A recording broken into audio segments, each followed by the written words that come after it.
Hello, everyone, and welcome to episode 26 of the Genre Blender podcast, where we explore what makes stories stick from page to the screen. My name is Kris. And I'm Ryan, and today we are celebrating our first birthday of the podcast, I should Happy clarify. Happy birthday, Ryan. Happy Happy birthday, birthday. Chris. We Cheers. we made it to a year. It's actually quite a significant event, I would say. Especially considering when we first started this, we were just like, let's just try it out and see where it takes Let's us. wing it. Let's see what Yeah, happens. absolutely. And to the three people who have been here with us for the journey, Yes. thank you. Thank you for being We here. we appreciate it very much for those that have been tuning in each fortnight to listen and to watch. Yeah, it's been because obviously we're small fryers and it's really quite significant when people do that and do support you. So thank you very very much. But yeah, So that K-pop Demon Hunters video though yes, went off. Hell, we were getting 12 views, and all of a sudden there's like yep, 1,700 on one. I was like, what happened? and We're still just talking going. about something relevant. Yeah, Yeah, still going. yeah. But yeah, so we started this podcast in August of last year from the YouTube channel and the audio podcast as well. And this is our 26th episode. So we're 25 episodes under our belt and on to number 26. So yeah, pretty cool. So we'll be talking a little bit today about just, the past year, celebrate it a little bit, see what we've achieved, what we loved, what we found challenging and so forth. I basically took the booktube birthday tag and just amended it for what we do here on the podcast. So, in essence, if you watch any of those birthday tags, it's just like slightly manipulated to make more sense for us. Yeah. Yep. Makes sense. But as always, before we get started on that, we often do a bit of a read, watch, play update. So, Chris, what have you been reading, watching, and playing this fortnight? I bought my prop. So Nice. I finished Witchcraft for Wayward Girls. So if you want to borrow this, let me know because I'll probably donate it if you don't. It was interesting. I quite liked the writing. It was entertaining enough. I'll pick up another Grady Hendrix books. Probably feeling like slightly higher than mid tier in terms of, I guess, review for it. It is based loosely off, well, Grady Hendrix had a couple of aunts who were sent to these homes for women back in the 70s. So I think they were outlawed in 1973, where women were basically required to go have their pregnancies and give their child up for adoption. So in this book, we follow Fern, who is a young girl who has become pregnant out of wedlock in the 70s and is sent to this home for girls. And some of the girls decide they are over being told what to do and want to take some of their power back. And they find in a little library, a book of witchcraft, and they start messing with the arcane, and some consequences ensue. So it is horror. There was like two scenes in here which were quite graphic, body horror, but other than that, it was pretty tame. I guess from a horror reader perspective, I've read some horrific shit in my life, and this was not too bad.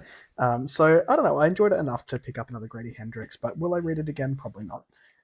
But it's good to like fit in amongst other reads. Like, it was very easy to read, very easy to follow.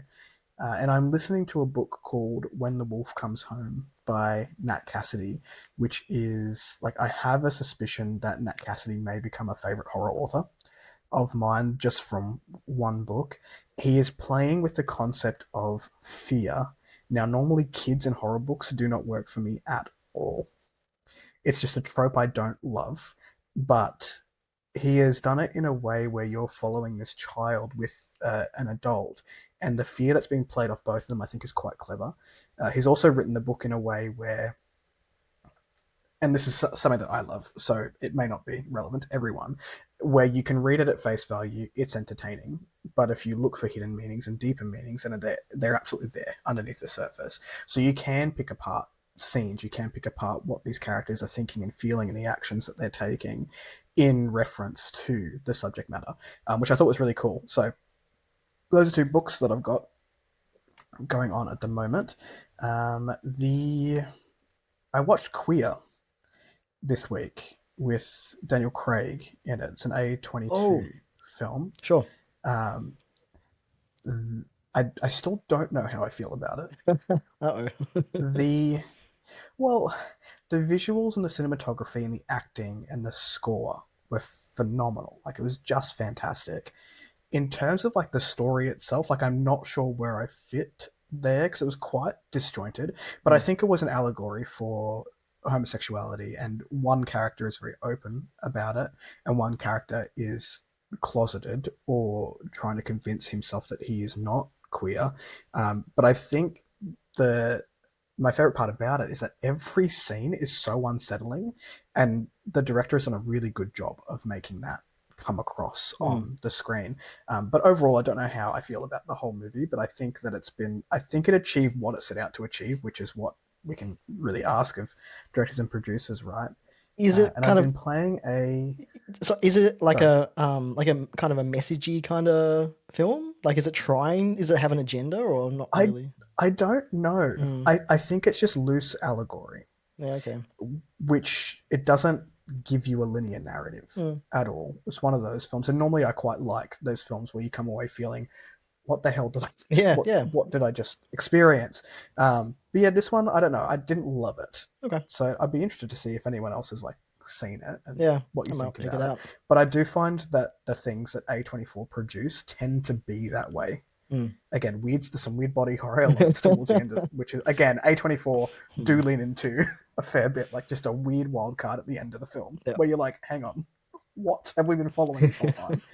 Um, and then I've been playing a little indie game called Keep Driving, which I didn't know that I would get really into, but now that there's some like boxes to tick and goals, I'm enjoying it a lot more. And this is a road trip game. You're in your late teens, you buy your first car and you go across a road trip across America, and all you have is a map, and you get little points and you go and circle the points that you want to go and go and drive to, and you get to upgrade your car. There's like a soundtracks, you can buy different CDs and Oh, stuff cool. at these little shops. You've got to try and keep your money up. You've got to go and like into employment warehouses to like go and get a day job so you can get enough money to buy the fuel to get to the next stop. And Very you pick up realistic. hitchhikers. They can be dangerous, they can be like real friendly, they all get skill points. And then it is quite repetitive, like it's a turn-based combat style Oh. where you hit road hazards. So every time you hit a road hazard, you have to like choose your driving skills to get around these road hazards. And some of those are quite creative. I just had one last night where it was like a bee in the car. It's like so funny because in Australia you get bugs in the car Nice. all the time, and you're like, Nice. get off. Yeah. Yeah. Like, so it's That is really a funny. hazard. Um, yeah, and like you go to a town, and like one of the goals was to go visit your grandmother who's like dying in hospital to get your inheritance. So you've got a certain number of days to get there, and you've Oh, got to wow. like pinpoint your map and figure out how you rest and you get your sleep and stuff. Oh, The other thing, like the other thing I don't like about it is how often the events come up. Like, you can't skip them really without right. taking heaps of damage to the vehicle, and they come up 3 to 4 times per stretch of road that you go. So it can get a little bit repetitive that way, but I've been having an okay time with it. Very easy to like put my Kindle up and read while I'm playing it at the same I time. wish I could do that But so that's much. me. Yeah, cool. That's me. What about you? Nice. Yeah, cool. I mean, I've been reading The Stand still. I am still getting through it, but I haven't read much in the last week actually. So I've appointments and things and stuff, and it's just got me out of routine. But I'm still freaking loving this book. It's just so great, and I just pre-ordered. What's it called? That collection of short stories from different authors from The Stand. Yeah. It's not If Um, You Like It Darker, is it? no, it's literally just come out, and I don't have a computer in front of me to look it up, unfortunately. But I'll put it in the show notes. But yeah, there's this new anthology of short stories, and it's all the setting is the Stand in America from different authors, and yeah, It's it in looks different great. cities. Yeah, it's cool. Yeah, yeah, yeah. So anyway, so I'm looking forward to that, but I probably won't read that straight away. I'll wait for a while. But yeah, still about 60%, 65% through it at the moment. So that's going well. I've put Dorian Gray aside for a bit because we will be doing that next episode, and I want it fresh in my mind. So that's been parked for a minute, but I'm enjoying it still. It's just requires a bit more brain power, so it's off to the side for a minute. But yeah, that's really all I've been. Actually, no, I have been reading How High We Go in the Dark, Sequoia Nagamatsu, and I think it's a debut book by them as well. I'm not sure. I could be wrong there, but It was recommended. I'm listening to it on audio, and it was recommended from a YouTube channel that I've talked about before, which is The Shades of Orange. I really enjoy the recommendations because it's very much my taste. And the reason I picked it up was because I was looking for another audiobook alongside while I was reading The Stand mostly, where the narration was really on point. And the cool thing about this book is that there's multiple different stories that are interconnected. It's a dystopian book. It's pretty dark actually. It's about like this virus. I don't know why I picked two dystopian books at the same You've got a time. theme. And like your It's next not Stephen intentional. King, we discussed this also with a dystopian Yeah, book. yeah. I don't know why. Just my brain has just gone. Yep, cool. I can read dystopias again. It's fine, no problem. And I picked up both of these. But no, it's very different, which is always great to complement each other. But yeah, it's quite dark and very emotional. There's one story in particular. I don't know if anyone listening to this has read it. There's a story about a pig in that book, and I was a blubbering mess with that story. I haven't really been emotionally affected by a short story like that in a long time, probably since I read Ted Chiang's collection of short stories, which sort of left me the same way. But yeah, it's fantastic. I'm loving everything about this book. It's really good. And the narration is great because there's multiple different narrators for each of the different stories. And they're all very good so far. So I'm only about maybe 35% through it, but it's very good. So yeah, that's what I've been reading. Watching pretty much nothing. I have been watching, what's it called? A Long Way Home. Still, I've not finished that with Ewan McGregor and Charlie Borman, the motorcycle. It's not, I won't say more about it here. It's not really relevant here, but I'm enjoying that one. As for games, though, I've played a few. So I did finish Clear Obscure Expedition 33, finally. Took me longer than I thought it would to finish it. Not because I didn't enjoy it, I really did. Mostly because it was very dark and I just wasn't in the mood for a dark story like that. Excellent game. I had my problems with it. It's not perfect by any means. The story I loved, and I'll probably write an article on it at some point because it's still taking space in my brain even long after I finished it. The story I absolutely adored. I think it was one of the best video game stories I've ever experienced. Could have been anything. You could have put this in a movie and it would have felt amazing, or a book and it would have been great. So the story itself was fantastic, and the characters were great. The characters are very realistic. They all talk over each other, and the dialogue is great. The gameplay, though, like the actual mechanics, I think there's too many systems. They all kind of compete, for your attention a little bit, and yeah, so they had some problems with it that way. But it was great, and obviously it's going to be a lot of people's game of the year. So very curious if it'll be mine. I don't know yet. Maybe we'll see. Depends what else I play. But I've also been playing a game called Is This Seat Taken? So it's I looked it up and I was like, not for me. not But for I was you. like, I bet Ryan will enjoy this one. Yeah. So It's a bit too slow paced for me, I think. yeah, there's no time limits on it, which is great, which is exactly what I like. So I came across this in the Nintendo Direct, in their indie showcase, and immediately Steph and I turned to each other and we went, okay, we're getting that as soon as it's out, and it was out like an hour after the thing finished. When I play puzzle games, I will only play ones where the puzzles make sense and they're not open to interpretation. Because that's where you get into like this, frustration kind of mode, and I can't do it. But this is very much like a logic puzzle where there's really some of them have, especially in the early stages, there's multiple ways to do it, and then the later stages it gets harder. But essentially, you're seating people, and the people are like these little cute characters, and you position them in different like there's like a cinema, or like a theater, a game, like a they're all at like a football game or something, and there's different seating there, and a bus and a train and things like that. These different situations where all these little characters have to sit somewhere, and you assign where they sit. And some of them have requirements, so I don't want to sit next to someone who smells. I don't want to sit next to someone who's being messy. I want to steal someone's popcorn. I want to sit next to someone who's eating popcorn. Things like that. So yeah, it's pretty Wouldn't you fun, love that in real life, though? Like, I would like to not sit next to someone who's smelly. If we could just right? make that a rule, This is the that'd be great. non-smelly area, please. Yeah. Yeah. Yeah, I wish. But yeah, I think it's adorable. It's by a developer called Potty Potty Studios. I think that they're European. I don't know whereabouts they are. I forgot to check. I don't know if they're French. I don't know. I could be wrong. Anyway, it's their debut game, and I'm blown away by how good this game is. Like the amount of polish is so good. So highly recommend that one. I've been having a ton of fun with it. And yeah, that's it. I think. Yeah, they're the main ones for me. So let's get into our first birthday celebration questions, a bit of a look back. We should have got cake for this. I feel like it was such a good excuse to have cake on a stream, That's true, on a actually. podcast episode.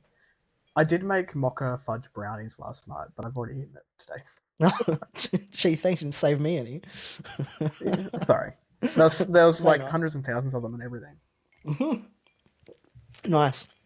Very cool. Yeah, I did not bake anything, nor did I prepare, nor did I think of any celebration, anything. Oh, But we have but we have beverages, and that's that's counts. all We that's have important, really. beverages. Yeah, Yeah. yeah.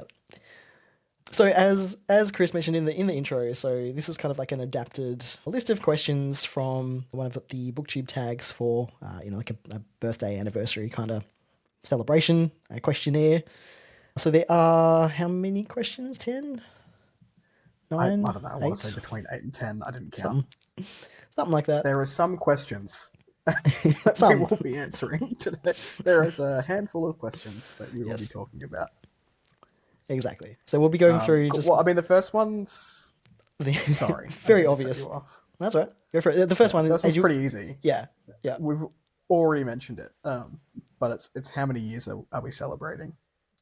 So that's one. Did you think we'd get to a year? I mean, I thought we'd get to a year. Yeah. At least we get to a year. Yeah, because I mean, when we were talking about making this podcast together, and we were talking about it for quite a while before we actually did it as well. So I think at that point we were both like, yeah, I'm ready to do this thing. Let's just have fun. And because we've kept it so casual, I think that always helps. I think we were talking about it for, I would say, how long have we been friends? I'd say we've been friends for what, 6, 7 years, as long as I've Something been like that. transitioning. Yeah. Yeah, and like we've been talking about this podcast for a couple of years before Yeah. Yeah. we pulled the plug and did it. Yep. I mean, we won't show the audience, but if you're in our iCloud notes, there is like just rolls and rolls of ideas for podcasts that just every time we do one of these keep adding to the fucking Yep. thing. Yeah. So there's no shortage of ideas Yeah. for us to talk about. We have Every time someone like releases a cool book or like anything, we're like, yeah. talk about that. Yeah, we have to add that to the list. There's more ideas and notes for episodes that we want to do than we will probably ever get to actually do, which is a good problem to have because, you don't want to run out of ideas. That's always, it's not good. I don't think that's ever going to happen for us. I mean, look, we picked something creative and 3 topics that constantly have new content coming out. So True. again, not a bad problem to have. So as long as we want to do this, there will be things to talk about. Yeah. I've thought of 2 new topics since we started talking. And See, this is how it one. happens, folks. This is exactly it. Yeah. So question number 1, how many years are you celebrating? Yes, we are celebrating one year. One year and many tangents. And yeah, so eventually we'll have a Wikipedia page or a wiki page and then have how many tangents per episode? Yeah. Yeah. Wow. So question number 2 though. So what has kept you motivated to continue making videos or episodes of the podcast? I'm curious what your response to this one is. Well, I do very little, to be very honest, with everyone. I literally turn up. I think what keeps me motivated is how annoyed you get at my microphone situation.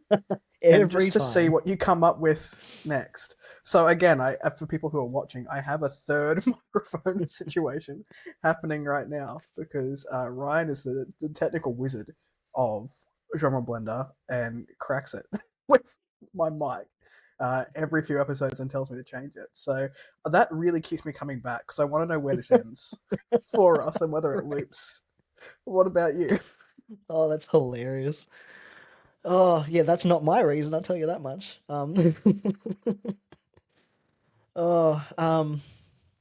Look, being slightly more serious, I think just the fact that we get to just have a proper nerd out session, like I think if it wasn't this, it'd be something else. We'd be talking about this stuff anyway. So I think, and initially our reason was just like, let's just record our conversations that we have anyway and put them on the internet and see. I was going to say, interested. I feel like we were having these conversations. Yeah. Now it's really funny because they're like secret squirrel conversations. We're like, oh, I can't talk to you about that yet. Yes. They're waiting for the podcast. Yeah. So there'll often be like a text exchange to be like, I'll tell you about that on the Yeah. podcast. We're like, no, Yeah, I'm gonna yeah, wait you have to 2 wait. weeks. Exactly. There's more that we don't say Uh, now that we do a podcast than we did before. yeah. Yeah. But I think just like the social aspect for me as well, being able to have a chat with you and our guests as well when we have guests on the episodes, getting their perspectives and your perspective when we talk, because as anyone who's been watching this for a while knows that we have very different opinions and tastes, almost exactly opposite, in fact. And that's always fun It's to so uncover. funny to me. But Yeah. it's the same with like my wife as well. It's like we like the same things, but very different Yeah. things within the same sphere. Yeah. I can be more serious if you want to answer this question. No, Um, I was being serious look, for us, so you don't have to be. There we go. the microphone situation is amusing to me. Probably not for you because I don't know. I couldn't tell you what technology we have to save my life. But so I assume it's much more frustrating for you on your end than it is for me because I'm very loosey goosey with it on this end. Um, but I think I also enjoy the structure and the stability of it and having a place where I know I get to go and talk about these things that excite me in a relatively judgmental free space. Yeah.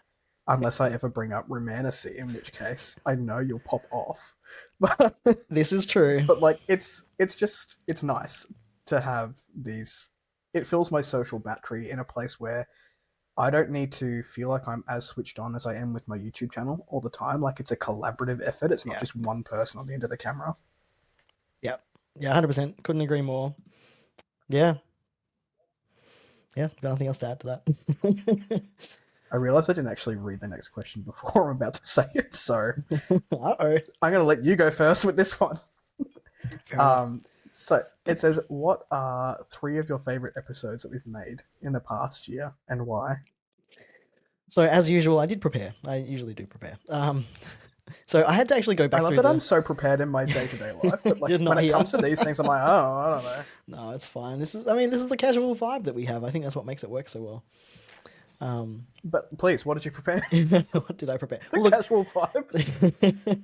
so I had to go back through the list because when you reach 25 episodes, that's actually quite a significant number. Who would have thought? So yeah, I did have to go back and remember our earlier episodes all over again because that was quite a long time ago now. But I did come up with 3. So in reverse order, I think, and this is, I'm kind of cheating here because I usually do, but for number 3, I put our earlier queer representation episodes. So we've done a few at this point. There was episode number 6 titled, and this is back when we were still using like things that we'd said in the episode as the title names, which we, we stopped doing pretty quickly. But it was called Loyalty Card for the Next Time I Come Out, which was something you said during that discussion. Remember it well. Yes. But we talked about the L word and, queer as folk and stuff like that. And we've talked about them since, so I won't go into it. But yeah, those ones are kind of, I think they're good because we got to really talk about things that we had in common, like our common experiences of that stuff. And that's pretty special. Like, I still think that's a cool thing to be able to reminisce about. And it's cool that we could, come together and actually talk about that and bring other people into that conversation. It's nice because what, not to get sentimental, but it's what brought us together initially Yeah. as mates. And then, we've been able to build on that. Yep. Yeah, 100%. So those are pretty special. And I think also just on that note, I probably, because those kinds of episodes, at least for me, they take a lot out of me because they can be quite emotional episodes. So I don't want to do too many of ones like that. Maybe one a year for, Pride Month, that kind of thing. So those will always be quite a bit more special, I guess, compared to all the others. But for number 2, I put our Absolution and Southern Reach discussion video. For a couple of reasons. One, because it was a different kind of, that's technically not an episode. It was it's our first and only for now, Books and Bevies episode, which hopefully we'll do some more of. Although this is all quite similar in the sense that this is unofficially a Books and Bevies episode. Exactly. I've run out of bevy, but Oh no. we'll say it is. Tragedy. Might have to pause the episode and get a refill. But also because it was one that Jeff Vandermeer actually reshared on his social. That was so funny. I love that he called us an idiot. And we're like, yay, we're idiots. Yes, claim to fame. Yeah, it was Did you fun. see that there's a new one? Yes. He's got a collection of short stories coming out. Yep. that looks interesting. I don't know. We'll see. Maybe down the track. But I do think, and I haven't read his short fiction. I know he's got some others as well, but I feel like he would be a good short fiction author as well. Maybe. I mean, look, that first book, not again tangent number, I don't know, 300 for this episode. Even just like the first book in that trilogy, he said so much with like 120 pages. So I'm guessing the short fiction will be in a similar vein. Yeah. I was still going to read that other collection you got me. Yes, I think it was like ambergris. fungal. Yeah, yeah.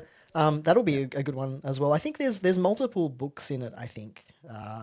There's at least three Yeah, in the omnibus. yeah. Yeah, So that'll be a good one to do as well. But yeah, I've got the other ones as well, Dead Astronauts and a couple of the others that I I hear that Dead Astronauts you need a lot of brain space yeah. for. So I haven't read it yet. Yeah.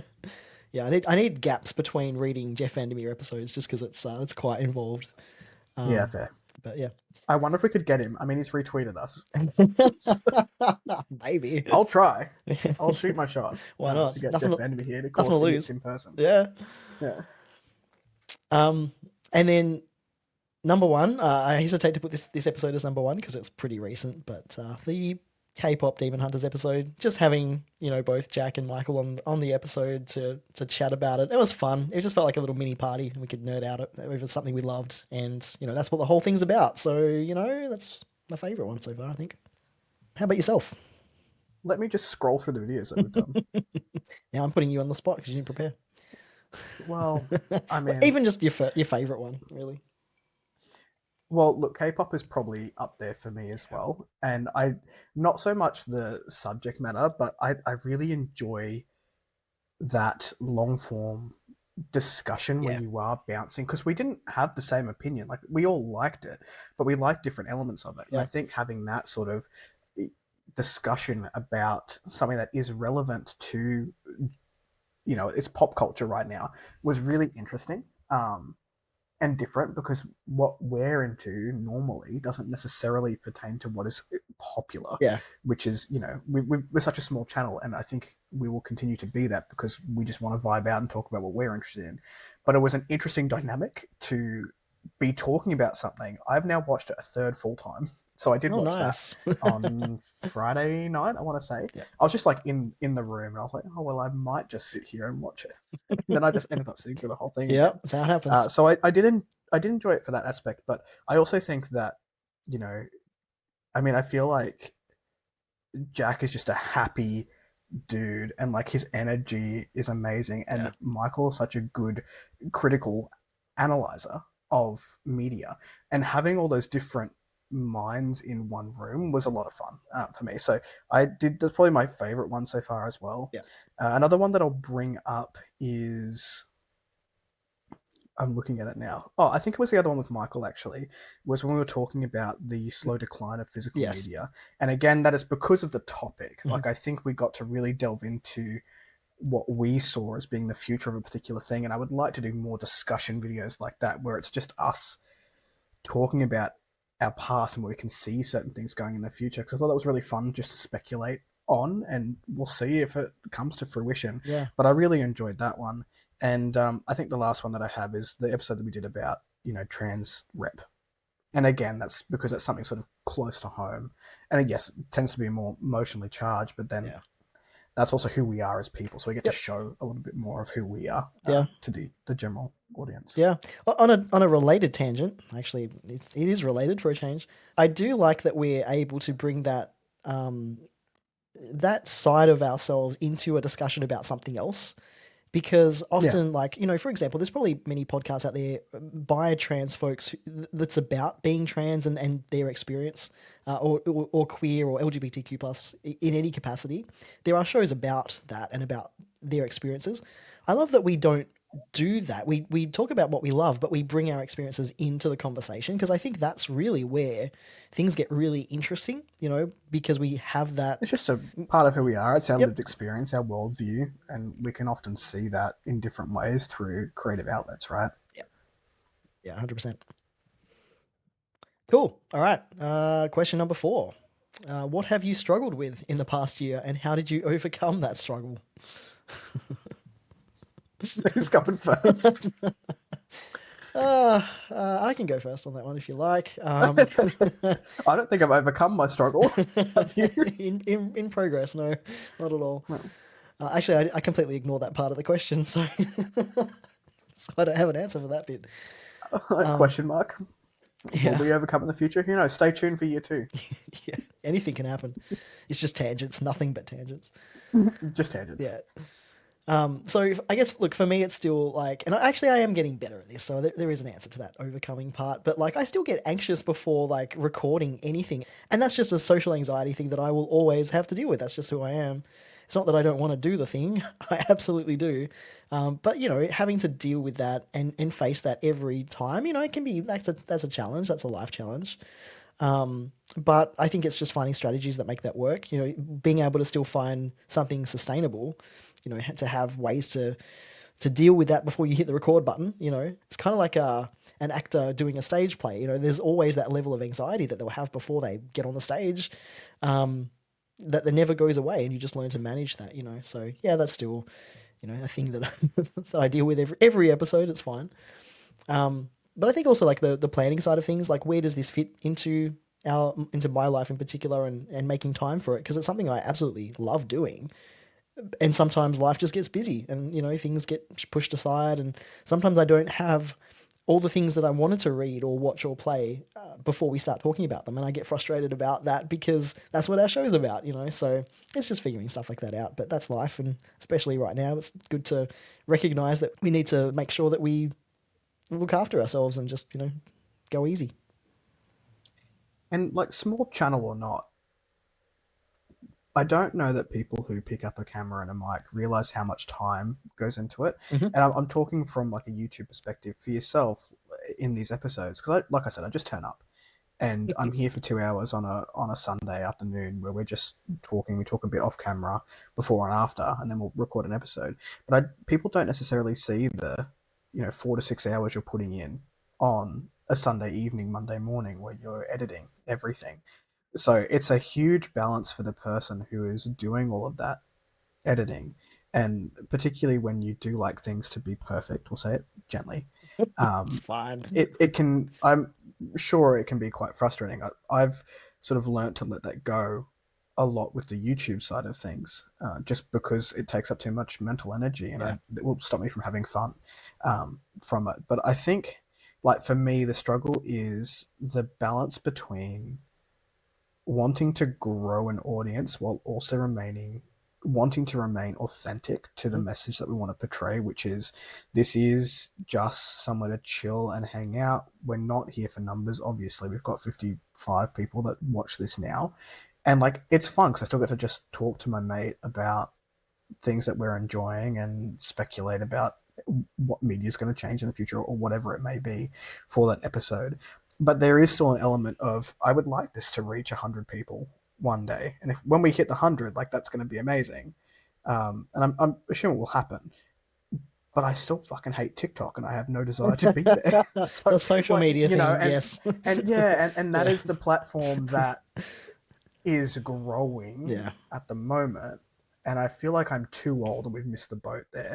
So I'm sure people who've been here since the beginning have noticed that we don't really do those shorts anymore. And I plan to do some for K-pop Demon Hunter. This is just to try and put it into perspective.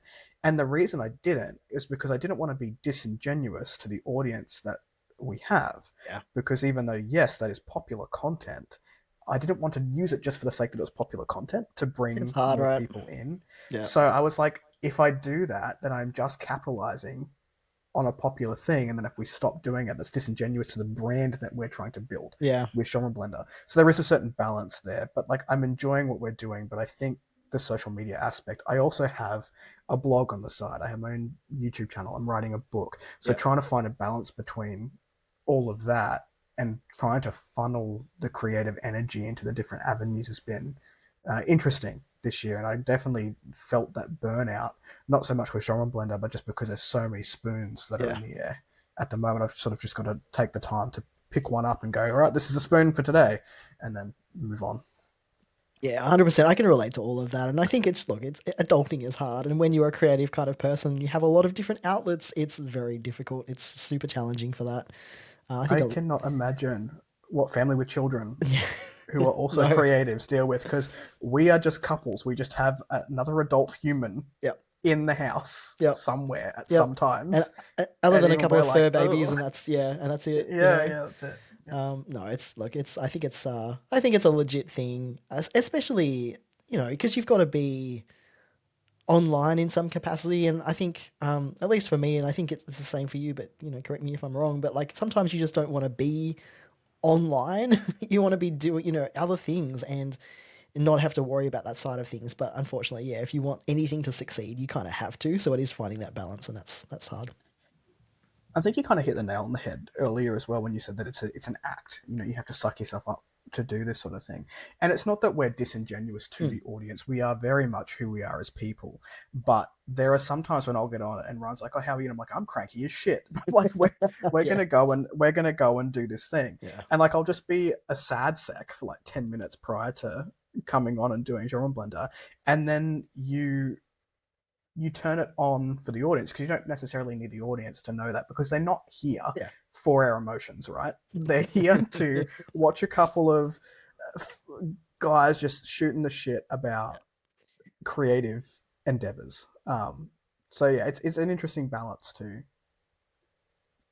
yeah, continue to try and like teeter. I'm just thinking of like the scales being like, what are we doing? yeah, 100%. And also, just again, similar to that, like if I'm in a bad mood or I'm just not feeling it that day, and then yeah, we start recording for 10 minutes, and then now I'm okay again because I It's get normally to fine. We're yeah, like, yeah, we're fine. We're yeah, just we're just talking about things that we genuinely enjoy. that's it. And there have been times where you've sent, being quite transparent. You sent a message being like, I don't have the brain space for this topic today. Can we do something else? And I'll go, yeah, cool. This is an easy one. Let's have this discussion, and we'll adapt and change. So take our next episodes with a grain of salt.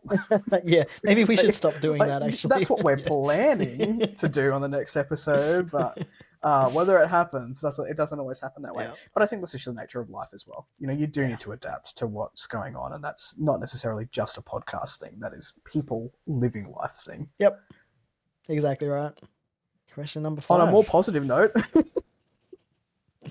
Yeah, well, you can go first with this one for a change. on a more positive note, let's go. What's question 5? So choose one moment from the past year that you would love to relive. What I really liked was watching the episode with you and Jack from an outsider perspective. I really enjoyed that because it made me go, "Oh, what we're doing here isn't shit. Like what we're doing here Yeah, is good. It's enjoyable for people who are looking for this kind of content. We have our personalities. We're very honest and transparent with each other. The content is good. We bring on people who are passionate about the topics that we're talking about, and that was a really cool moment to watch it from the outside. So I think if I could relive one moment from my last year, it'd probably be that. yeah, cool. I echo the same thoughts with your episode with Shayla, and it was because like you were nerding out over mostly Shayla was over fan fiction. Michelle's the expert Yeah, with fan fiction. yeah, I'm just here to hang out. yeah. That was cool though because like I could relate to a lot of the things that she was saying. And not being on the episode, I got to enjoy the episode. So anyway, but other than that, my other answer was the discussion about absolution, just because it was off the rails. Like it was just a whole WTF episode. We had a lot of fun just trying to figure out what the hell we just read, and we didn't really try to make it anything that it wasn't. We were literally just figuring it out as we were talking, and I kind of love that too. We're like, we don't know. Yeah, we don't have But answers. to be fair, 80% of the readers also don't know. Yeah, So it's true. So we're in good company. I want to do we more should of do a those. Books and Bevies Yeah, episode about butter, because we both like didn't love it, and also it's been so long since yeah. we've read it. I think we probably should because it is one that we plan to read and plan to do an episode on. And if it's a not a main topic like episode, we're not obligated to really talk about it in a proper Yeah, way. it's We can just talk about it. So although I don't like talking about things I don't love as much, so we'll see. that's why there's bevies. That's true. Just need to have a couple beforehand, and no, I don't. Look, the Australian drinking culture, don't fall into it. Everyone, it's Yeah, awful. pros and cons. Cool. All right, number 6. Shout out, a huge supporter of your channel. I've got a few on Hmm. my list. Hmm. Go ahead. Um, One would be Eliane Bowie. I think she watches most episodes, and like I only know that because she put a post up about when we talked about Yes, Club that Contango. was sneaky I of was like, her. Yeah. oh, she's hanging out. She's Yeah. hanging out. She's watching. But like just a quiet supporter, and I think I also am a quiet supporter of quite a lot of channels. I don't comment Mhm. on them, Same. but I'm hanging around. I'm watching them, like consistent watchers. So that's really nice when that pops up. And someone that we've spoken about would love to have here one day, and I think she's expressed interest. So we'll organise that in the next couple of months. Another one is like Jack and Michael, obviously, for coming on and being big supporters of you and then the podcast as well. And I have to say, Esme, who comments on every video, Esme, thank you. bless Yes. Esme. She's been there since the very beginning Um, episodes as well, which was at the time such a big deal, and she deserves an yeah, absolute big shout out for that. So thank you, Esme. Esme's like my little sister, my little bookish sister, and like she sent me a message last night just to check in, and I try and do Oh, the same with her as well. Very very sweet, and I think she's been around my channel since the beginning as well. So just a big supporter of the creative worlds, which is fantastic. And I also have to say, my mum. I was wondering if you were going It's to say. such a nerdy thing to say, but when we started the podcast, I think she's got a few episodes to like go back and listen to Mm. now. But when we started the podcast, she would call me every time. She'd like listen to it on her walk at lunch, and then call me that night and be like, "Hey, just so you know, I listened to the podcast." And I was Oh, like, that's amazing. thanks, Ma." Wow. Which is funny, and I think I've seen your mum, like she likes the Instagram Yeah, so she'll posts she'll go on occasionally. the Instagram post, but she I don't think she listens to the episode anymore. So She's supporting thanks, us Mum. from afar. Yeah. Yeah, we love it. And also, I will say that my work sibling Ash also watches occasionally, and then she'll tell me off about something I've said about it in that week at work, which is always fun. Do you have Naturally. anyone else to add? I was like, out of the 50 people that we have here, it's like I've mentioned 10. No, I think I had all Everyone the is with same you. ones as you. So yeah, that checks out. But look, for anyone that tunes in on a regular basis, like we do really appreciate it. Obviously, being such a tiny channel, it's really like it means a lot, like a lot, a lot. So thank you to all of you who do that and share the episodes and whatever else. So yeah, it's appreciated. Yeah, every time we get a subscriber that isn't a bot, Yeah. amazing. What a Yes, we've high made that we it. ride that day. We made it. And you always know when they're bots because they like leave the day after. You're Yeah. like, oh, Number up, there's number another one. down. There's a bot. Yeah. Yeah. Nice. Okay. Number 7. What's the best book slash game slash viewing or TV show, movie, film, Oh, this is whatever? the big one. Yeah, that you've read in the past year, and we're going to do one of each. Apparently, You can go first with this one. I had to think about this one a lot actually. Just because there's been a lot, Yeah, but me too. yeah, This is a lot yeah, of brain there'd be space. more for you actually. So what I came up with was for books was Kafka on the Shore, Haruki Murakami.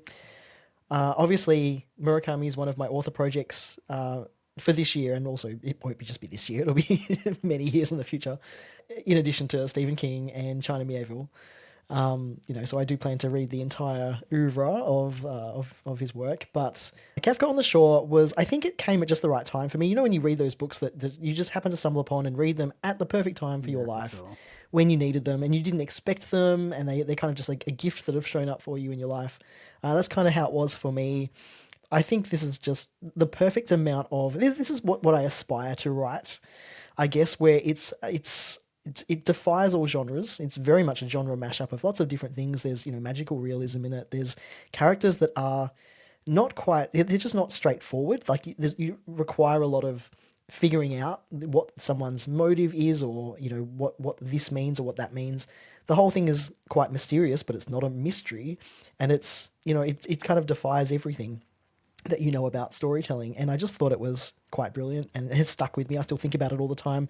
And I have since read Norwegian Wood, and I didn't like it nearly as much. It was still fine, but Kafka on the Shore was just something else for me. So that one's on the top of my list. I think even above things like Flowers for Algernon, which I loved and is important, but I love this one a little bit more. I think for films and even TV shows, I was going to write the Residents, because I did really enjoy that. But the TV show that is with forgotten her name. I didn't write it down. Anyway, the show that I've been watching But I think, look, I just wrote in the end K-pop Demon Hunters, just because that was just like not something I would have watched. It, came at a time where we could talk about it at a time where everyone else is still actually watching it. It's still relevant. I talked about it with my friends. We talked about it on the podcast. It was just, it was just a ton of fun. So yeah, that's got to be up there for me. And for games, I chose Fantasy Life I, just because I'm still kind of playing it with with people, sort of, kind of. And I don't really do that with many games. They kind of just like, they're kind of ones and dones for me. I have enough and off to something else. But this I one's need to pretty get back special. into that. Yeah, you I should. haven't picked it up again. I've picked it up since we played it, Yeah. what, months ago Mm-hmm. now. Yeah, I don't play it often, Um, but it's, like, it's because I played the story and it was great. It's kind of unexpectedly good. And then I kind of just dip back in, and I've got a friend who plays it, who I kind of play it with on occasion, and then you play it, kind of, and then Steph still plays it. So yeah, still cool.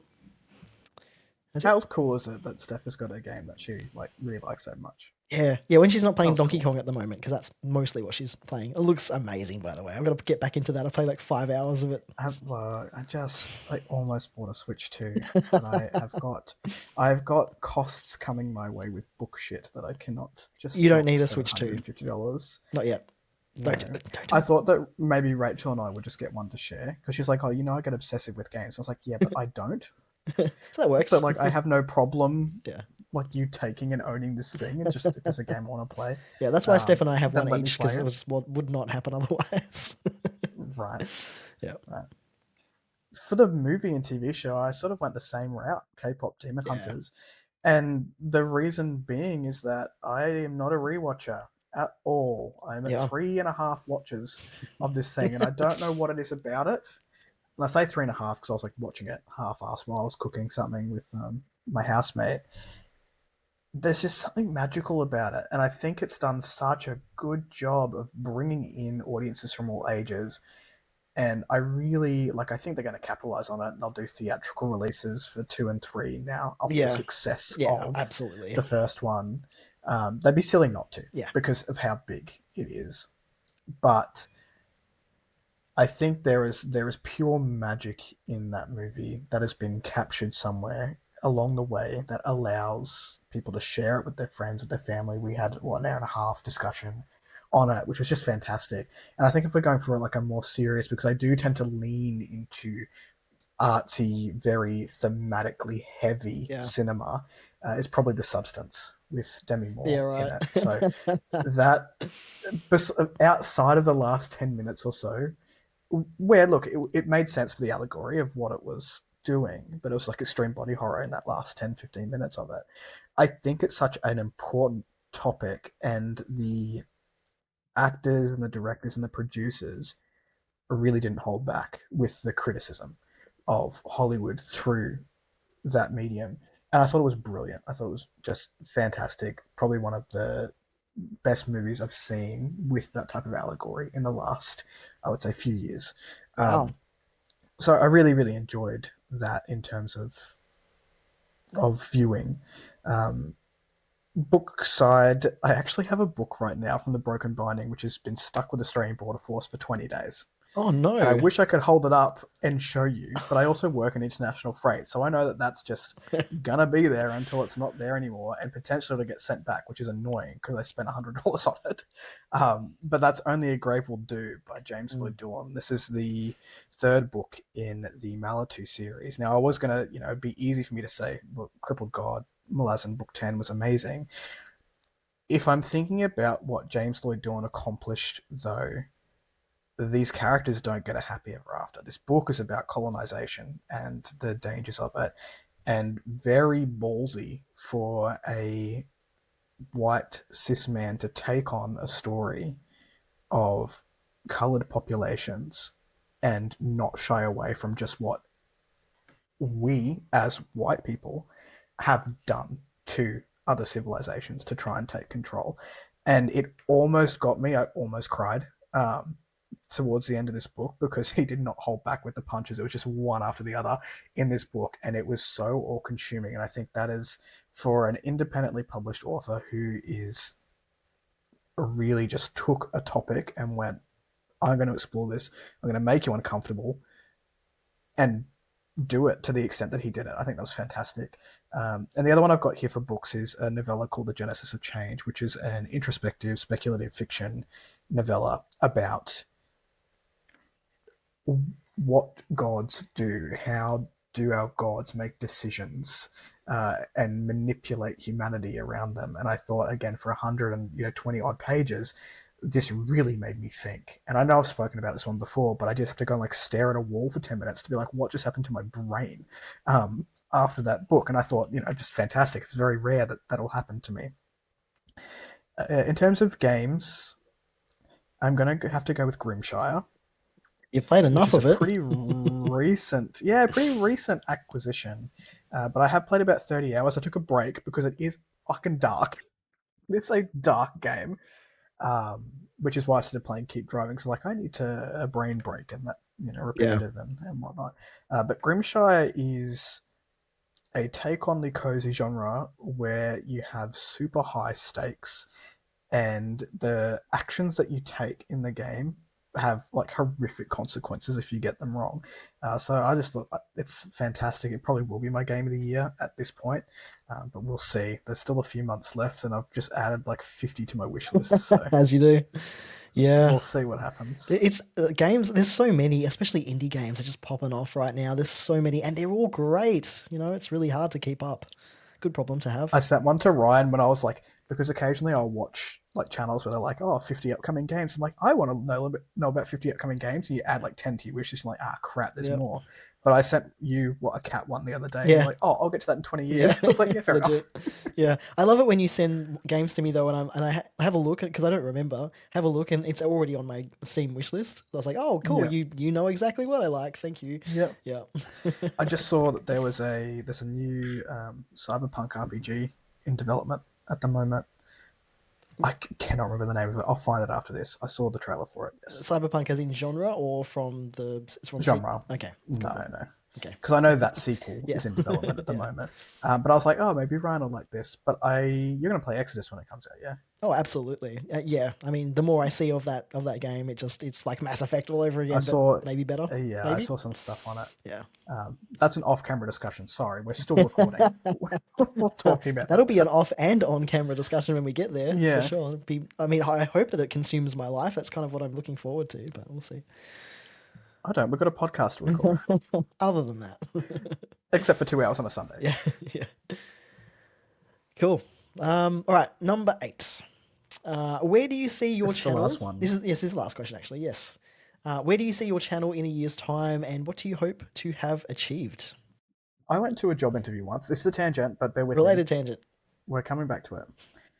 And I ended up getting the job. It's a job that I have now. But the feedback that I got was my answer to the question, where do you see yourself in 5 years, was I see myself in the same position, doing the same thing, because this is such a multifaceted role that, it's going to take that long to get used to it.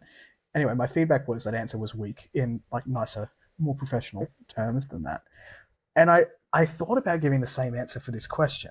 Like, where do you see yourself in the next year? What do you want to have achieved? And ultimately, I want to continue enjoying this.